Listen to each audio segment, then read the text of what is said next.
केंद्रीय मंत्री अनुराग ठाकुर इस वक्त हमारे साथ बातचीत करने के लिए मौजूद हैं। सर, आपकी तरफ से कहा जा रहा है इस बार 400 पार, लेकिन दूसरी तरफ जो इंडी गठबंधन है उनकी तरफ से कहा जा रहा है कि अगर भारतीय जनता पार्टी की सरकार या एनडीए की सरकार सत्ता में आती है तो आरक्षण भी समाप्त कर दिया जाएगा और लोकतंत्र भी समाप्त होगा। क्या कहना चाहेंगे? अगर देश में सबसे बड़ा झूठ कोई बोलते हैं तो आम आदमी पार्टी, और वो कांग्रेस के साथ मिल गई तो और बड़ा झूठ हो गया है। अगर लोकतंत्र का चीरहरण किसी ने किया तो कांग्रेस पार्टी ने, इमरजेंसी लगाकर। केजरीवाल जी ने पंजाब में 1.5 साल से कॉरपोरेशन के चुनाव नहीं हुए, क्या कारण है? दूसरा, अगर संविधान पर किसी ने प्रहार किया तो कांग्रेस ने। अभिव्यक्ति की आज़ादी को कुतरने का काम नेहरू जी ने किया। राजीव जी ने शाहबानो केस के बाद जो किया वो आप सबको पता है। दूसरा, तीसरा, इंदिरा गांधी जी ने इमरजेंसी लगाई तो चौथा, राहुल गांधी जी ने भरे चौराहे पे अध्यादेश को फाड़ दिया था। और इन्होंने डॉक्टर भीमराव अंबेडकर जी को अपनी पार्टी से बाहर भी किया, चुनाव हरवाए भी, उनका अपमान भी किया। भारतीय जनता पार्टी जब सत्ता में आई तो नरेंद्र मोदी जी ने संविधान के आगे शीश झुकाया और बाबा साहब अंबेडकर के संविधान पे कहा, मैं सबका साथ सबका विकास करूंगा, और 10 साल में किया। बाबा साहब अंबेडकर के नाम पे हमने पंचतीर्थ बनाए, नागपुर, मऊ, मुंबई, दिल्ली और लंदन में। हमने संविधान दिवस मनाया 26 नवंबर को। हमने तो संविधान की पूरा श्रेय बाबा साहब अंबेडकर को दिया, उनका मान सम्मान भी दिया। पर कांग्रेस है, हजम नहीं कर पा रही। इन्होंने तो SC ST OBC का 5% कोटा खा लिया है। कांग्रेस ने क्यों कम किया SC ST OBC का कोटा? कांग्रेस जवाब दे। और क्या बाकी राज्यों में जहां बची कुछ इनकी सरकारें, वहां भी क्या कम करने वाली हैं?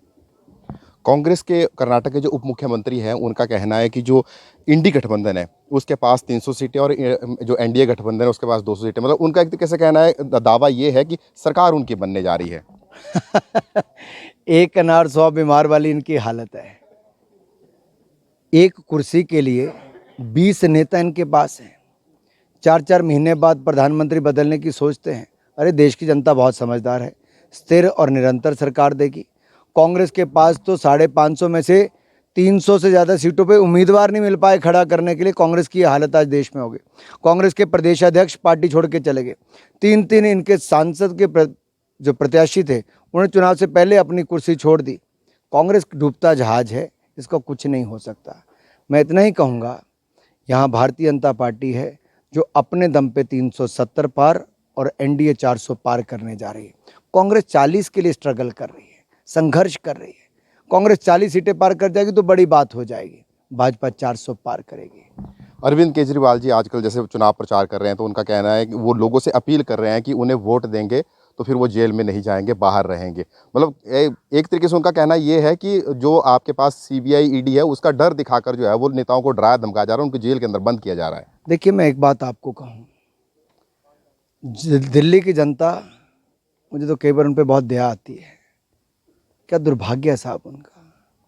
केजरीवाल जी जैसे भ्रष्ट आदमी को चुना है और उसने अपना ताना बाना बुन के ऐसा गुमराह किया और बाद में दिल्ली को लूटा। आज दिल्ली के लोग बहुत दुखी हैं। मुख्यमंत्री जेल में और जेल से सरकार चला रहा है।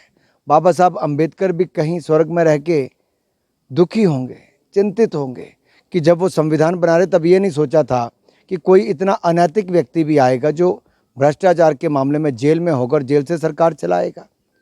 और ये कैसी सरकार है जहाँ उप मुख्यमंत्री जेल में, मुख्यमंत्री जेल में, शराब मंत्री जेल में, शिक्षा मंत्री जेल में, जेल मंत्री जेल में, स्वास्थ्य मंत्री जेल में। अरे कैसी सरकार है ये?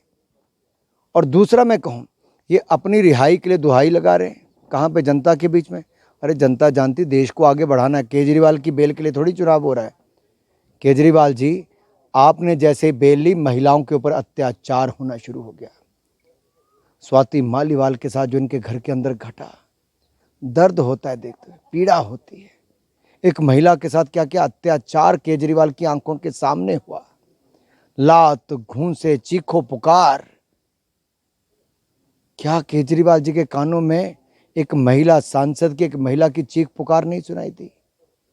उस पर जब लात घूंसे चल रहे थे तब उनको दिखाई नहीं दिया? ये कैसे नेता हैं जो महिलाओं के, जो कुचलने वाले लोगों को अपने साथ अभी भी लेके चल रहे हैं?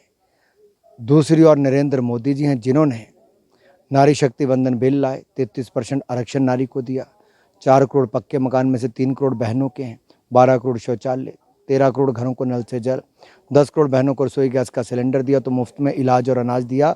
ये मोदी सरकार है जो महिला विकास और उत्थान और महिला नेतृत्व विकास किया। दूसरी तरफ ये कांग्रेस है जो ना संदेश खली पे बोली, ना अरविंद केजरीवाल के लात घूंस से जो एक राज्यसभा की महिला सांसद पर चले उसके ऊपर बोली है। थोड़ा सा आपके संसदीय क्षेत्र पे आते हैं। अंतिम सवाल है मेरा। आपका 5वां चुनाव है, 5वीं बार आप चुनावी मैदान में हैं। लेकिन इससे पहले के जो चुनाव थे उनकी परिस्थितियां अलग थी, इस बार परिस्थितियां कुछ अलग हैं। परिस्थितियां ऐसी है कि जिस संसदीय क्षेत्र से आप आते हैं, प्रदेश के मुख्यमंत्री भी वहीं से हैं, उप मुख्यमंत्री भी वहीं से हैं, और अगर हम देखें तो मेजोरिटी में जो कांग्रेस की जो सीटें हैं वो भी वहीं से है। तो कितना मुश्किल जो है इस बार चुनौती मान रहे हैं अनुराग ठाकुर, और कैसे इस चुनौती से पार पाने के लिए रणनीति बनाई है? अगर आप 3 महीने पहले देखते तो कांग्रेस का संख्या ज़्यादा थी सीटों की, लेकिन अगर आप आज देखेंगे कांग्रेस की संख्या कम है सीटों की मेरे संसदीय क्षेत्र उस पे भी आरोप लग रहे हैं। पहली बात ये। दूसरा मैं आपको कहूँ, कांग्रेस के मुख्यमंत्री उप मुख्यमंत्री का मुझे बहुत बड़ा एडवांटेज है। वो 15 महीनों में कुछ नहीं कर पाए साहब। 1500 रुपये महीने महिलाओं को देना था, नहीं दे पाए। 2 रुपये किलो गोबर, 100 रुपये लीटर दूध खरीदना था, नहीं खरीद पाए। 5 लाख युवाओं को नौकरियां देनी थी, नहीं दे पाए। नई इंडस्ट्री लानी थी, नहीं ला पाए। स्टार्टअप फंड देना था, वो नहीं दे पाए। और तो और बागवानों को उचित दाम नहीं दे पाए। इनका पूरा चेहरा बेनकाब हो गया है और इसका हमें बहुत फ़ायदा हो रहा है। जनता खुद उठ के बोल रही है 15 साल में फेल होगी। 28,000 करोड़ रुपए के इन्होंने कर्जे लिए हैं। अब जनता कहती इनसे हमें मिला क्या है, ना ही कुछ मिलेगा। और कि केंद्र की मोदी सरकार से ये अपने आप में स्पष्ट तौर पर दिखता है कि मोदी जी ने देश का चहुमुखी विकास किया, गरीब का कल्याण किया। 51 करोड़ 40 लाख जो रोजगार स्वरोजगार के अवसर 10 साल में मोदी सरकार ने दिए।